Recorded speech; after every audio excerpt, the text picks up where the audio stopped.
Kebutuhan hidup manusia saat ini sudah semakin banyak dan kompleks. Ada banyak cara juga untuk memenuhi setiap kebutuhan agar tetap berjalan. Salah satunya adalah dengan pinjaman online atau pinjol. Namun, terkadang seseorang terjebak dan terlena dengan pinjol ilegal, sehingga tidak bisa lepas bahkan sampai berhutang untuk melunasinya. Untuk menghindari hal yang tidak diinginkan tersebut, diperlukan keahlian untuk mengatur keuangan secara bijak. Lantas, apa saja tips mengatur keuangan agar tidak terjebak pinjol ilegal?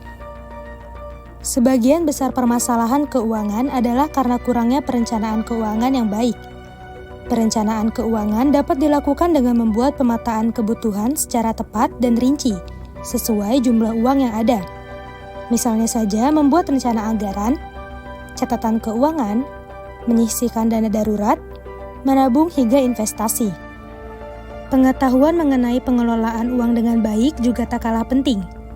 Literasi keuangan dapat membuat seseorang memahami dengan baik mengenai kebutuhan dan keinginan, sehingga mampu memilih dan memilah prioritas. Penyusunan skala prioritas dilakukan dengan mendahulukan kebutuhan yang penting daripada keinginan. Menyisihkan uang untuk ditabung dan investasi merupakan bentuk dari mengelola uang.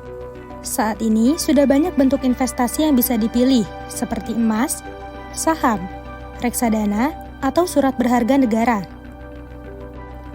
Generasi muda menjadi salah satu kalangan yang paling banyak meminjam uang pada pinjol ilegal.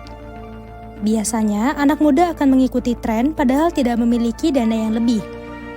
Maka dari itu, hindari mengambil keputusan dan meminjam dana pada pinjol ilegal hanya untuk ikut-ikutan tren saja. Window shopping adalah kegiatan untuk menghabiskan waktu untuk melihat produk yang dipajang di etalase toko atau e-commerce tanpa berniat membelinya. Hal ini bisa meningkatkan sifat konsumtif dan menjadi ingin membeli barang yang mungkin tidak dibutuhkan. Itulah beberapa tips yang bisa dilakukan untuk mengatur keuangan dengan baik agar tidak terjebak pinjol ilegal.